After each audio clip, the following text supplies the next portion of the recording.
बिस्मिल्लाहिर्रहमानिर्रहीम। Dear students, अस्सलाम वालेकुम। Excellent section second year mathematics, इसका आज हमारा लेक्चर नंबर 13 है।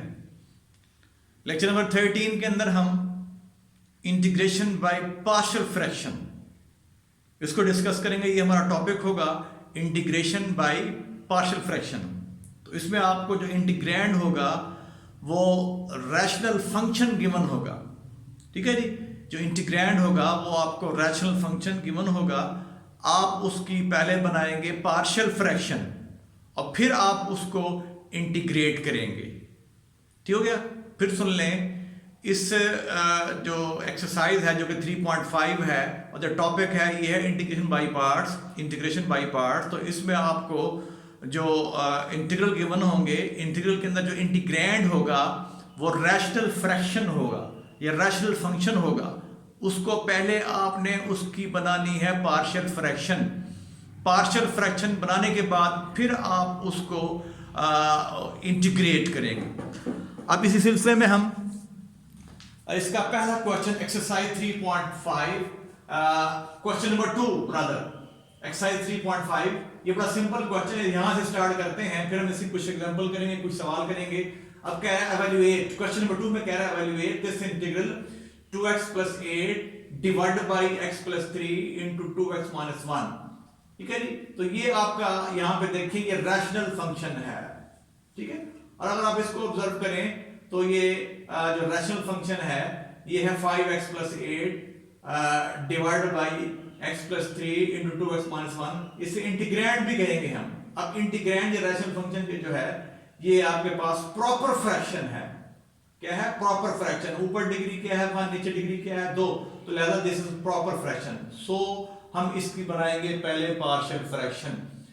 पार्शियल फ्रैक्शन बनाने के बाद फिर हम इसको इसकी जितने भी पार्ट्स आएंगे उनको इंटीग्रेट कर लेंगे, ठीक है, क्योंकि हमें इसको इंटीग्रेट करना है। तो अब हम इसकी बनाते हैं पार्शियल फ्रैक्शन। तो इसको लिखेंगे this is equal to a/x + 3 + b/2x - 1। क्यों लिखा हमने इस शेप के अंदर? अगर आपको फर्स्ट ईयर चैप्टर नंबर 5 याद हो तो ये पहला केस है जब आपके पास रैशनल जो फंक्शन है इसका जो डिनोमिनेटर है यहाँ पे जो फंक्शन है वो लीनियर हो और नॉन रिपीटेड हो। लीनियर हो तो x + 3 लीनियर है, 2x - 1 भी लीनियर है और नॉन रिपीटेड भी है। तो इसको लिखेंगे a/x + 3 + b/2x - 1। इसको नंबर 1 का नाम दे लें। अब आप 1 की दोनों साइडों को मल्टीप्लाई करेंगे x + 3 से और 2x - 1 से। इधर भी मल्टीप्लाई कर देंगे, यहाँ भी, यहाँ भी, यहाँ भी। तो जब मल्टीप्लाई कर लेंगे we will get 5x + 8 is equal to a into 2x - 1 plus b into x + 3, ठीक हो गया। इसको नंबर 2 का नाम दे लें। अब आपने क्या करना होता है, अब आपने अब यहाँ पे हम चैप्टर नंबर 5 यूज कर रहे हैं फर्स्ट ईयर वाला। अब आपने इस फैक्टर को पुट करना है 0 के बराबर। Put x + 3 = 0, x = -3। तो x -3 पुट करना है आपने किसके अंदर? नंबर 2 के अंदर। जब नंबर 2 को पुट करेंगे आप तो ये यहाँ पहुंच जाएंगे 5 - 3 + 8 a, यहाँ पे कितना हो गया -6 हो गया, नफी 1 और ये 0 हो गया आपके पास, b वाला हिस्सा 0 हो गया। तो यहाँ बचेगा नफी 15 + 8 तो नफी 7 = 7a -7, ठीक है जी। तो नफी 7 आ रहा है हमारे पास। तो a = क्या आ जाएगा? a जो है 1 हो जाएगा। यहाँ से a निकाल लिया। फिर आपने इस फैक्टर को पुट करना है 0 के बराबर। तो 2x - 1 = 0, x = 1/2। Again we will put it in number 2। जब इसे पुट करेंगे तो ये आ जाएगा 5/2। x को रिप्लेस करना है 1/2 से आपने इसके अंदर, तो 5/2 + 8, फिर ये 0 हो गया। यहाँ बचेगा b और यहाँ पे into 1/2 + 3 सिंपलीफाई कर लें तो ये आएगा 5 + 16/2 b = ठीक है जी 1 + 6/2 तो 7/2 b और 21/2। तो यहाँ से अगर आप b निकालें, b क्या आ जाएगा? b आ जाएगा 3। अब आपने a और b की कीमतें दोबारा 1 में पुट करनी है। जब 1 में पुट करेंगे तो आप फिर यहाँ पहुंच जाएंगे, ठीक है। तो आपके पास जो गिवन रैशनल फ्रैक्शन थी, ठीक है, तो उसके लिए 2 पार्ट्स आ गए, ये इसकी 2 पार्शियल फ्रैक्शन आ गई। अब आपने इसको इंटीग्रेट करना है तो आप इन तमाम पार्ट्स को इंटीग्रेट कर लेंगे। हम इसको इंटीग्रेट करना चाह रहे हैं x के लिहाज से, तो integral of this, integral of this, ठीक है जी। अब इसे इंटीग्रेट कर रहे हैं तो यहाँ पे देखें ये फंक्शन, ये ऊपर डेरिवेटिव, तो ln of x + 3 हो गया। यहाँ पे ये फंक्शन क्या 2x - 1 है, बटे के अंदर ऊपर से डेरिवेटिव 3 होना चाहिए, तो हम 2 से मल्टीप्लाई कर लेते हैं, यहाँ 2 से बाहर डिवाइड कर देते हैं। 3 को बाहर शिफ्ट कर दिया, 2 से इसको मल्टीप्लाई किया, 2 से डिवाइड कर दिया, तो ये फिर आपके बन गया +3/2 इनटू ln ऑफ, ये फंक्शन इसका डेरिवेटिव ln of 2x - 1 और आखिर में c। तो ये हमारे पास है क्वेश्चन 2 की, ये जो आपको इंटीग्रल गिवन था, ये उसकी जो है इंटीग्रेशन है। तो ये आप इसमें इस एक्सरसाइज में ये एग्जांपल जो 3.5 हम कर रहे हैं, ये एक्सरसाइज कर रहे हैं 3.5, जैसे एग्जांपल करेंगे एक दो, तो उसमें सब आपने इंटीग्रेशन बाई पार्ट्स वाला रिजल्ट जो है ना, आपने ये बाई पार्ट्स कह रहा हूँ, इसमें आपने इंटीग्रेशन बाई पार्शियल फ्रैक्शन वाला जो है वो टेक्निक जो है वो यूज करनी है, ठीक है। तो इसमें जो भी आपको रैशनल फंक्शन गिवन होगा, पहले आप उसकी बनाएंगे पार्शियल फ्रैक्शन। कैसे बनाएंगे? जो आपने ऑलरेडी चैप्टर नंबर 5 जो है वो डिस्कस किया हुआ है फर्स्ट ईयर के अंदर, उसको यहाँ पे यूज कर रहे हैं। अब हम चलते हैं इसकी एक और एग्जांपल, वो इससे थोड़ी दूसरा केस है। ये पहला केस है जब आपके पास डिनोमिनेटर फैक्टर जो है लीनियर हो। अब हम चलते हैं इसकी दूसरे केस की तरफ, वो हम इसकी एग्जांपल कर लेते हैं। 3.5 से जो पहले एग्जांपल्स हैं उनको डिस्कस कर लेते हैं, ठीक हो गया।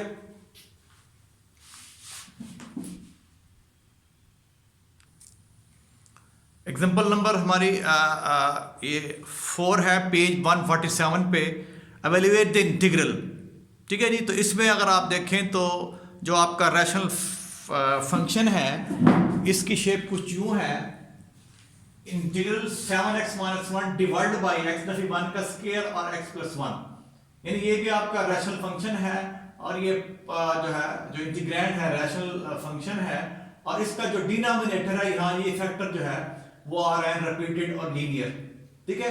तो ये अगर आपको याद हो, ये पार्शियल फ्रैक्शन का आपने दूसरा केस किया था 5.2 के अंदर, तो उसी को यहाँ पे हम अप्लाई कर रहे हैं। तो आप इसे कंसीडर कर लेंगे, consider 7x-1 divide by x-1 का स्क्वायर इनटू x+1, ठीक हो गया। अब इसको लिखेंगे a over x-1 plus b over x-1 का square plus c over x+1, ठीक है। अब आपने इसकी इस तरह बना लेनी है पार्शियल फ्रैक्शन, क्योंकि ये जो आपका इंटीग्रैंड था ये प्रॉपर फ्रैक्शन थी, और इसके जो फैक्टर थे डिनोमिनेटर के अंदर वो जो है लीनियर है और रिपीटेड है। तो a over x-1 plus b over x-1 का square plus c over x+1, number 1 का नाम दे दें। नंबर 1 की दोनों साइडों को मल्टीप्लाई कर रहे हैं इसके साथ, इधर मल्टीप्लाई करना है, यहाँ भी यहाँ भी यहाँ भी, तो ये आ जाएगा 7x-1 equal to a into x-1 x+1 plus b into x+1 plus c into x+1 का स्क्वायर, ठीक हो गया। फिर इसको सिंपलीफाई कर लें, 7x-1 equal to a into x-1, इसको मिला लें हम, plus b x+1 plus c into x+1 का स्क्वायर। अब फिर आ जाएगा 7x-1 equal to a x-1 plus b x+1 plus c, इसका स्क्वायर खोलें x-2 2x+1। अब आपने इन फैक्टर को बारी बारी पुट करना है 0 के बराबर, तो put x-1 equal to 0 x equal to 1, कहां पुट करना है? नंबर 2 के अंदर। जब नंबर 2 में पुट करेंगे x को 1, तो आपके पास जो है यहां से b निकल आएगा। नंबर 2 में पुट कर रहे हैं x को 1, तो यहाँ पे 7 इंटू 1 7 हो गया, ना फिर 1 6 बचेगा, यहाँ पे ये 0 यहाँ बचेगा जस्ट b, तो b 1 प्लस 1, ठीक हो गया। तो ये आपका 2 हो गया, तो 6 equal to b, b equal to 3 आ गया।